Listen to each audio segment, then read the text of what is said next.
Good evening mga lords. Ito na ngayon yung ating prepared kanina. Ito ang ingredients na gagamitin natin. Dalawang piraso ng lemongrass.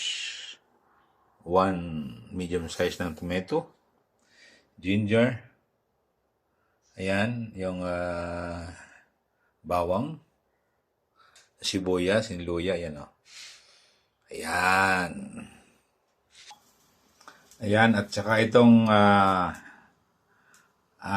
scallops. Yan. Yan ang sasabawan ko ngayon. Palakas. Yan. Yan. Prepare natin ng fan para pag sangkotsahan ng sibuyas. Ayan, may mantika na siya. Drop natin ang ginger. Ayan. Sunod ang onion. Sunod ang ginger. Isunod ang tomato. Ang lemongrass.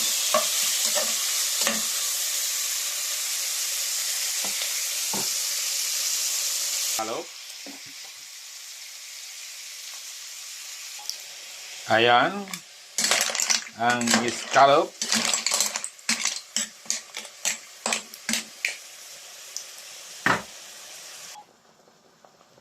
Laglag ng malunggay.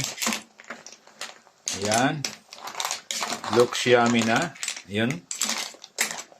Ayan. Laglag na rin yung talbos. At yung mustasa. Ayan. Lagyan natin ng sili. Ayan. Looks yummy na. Finish.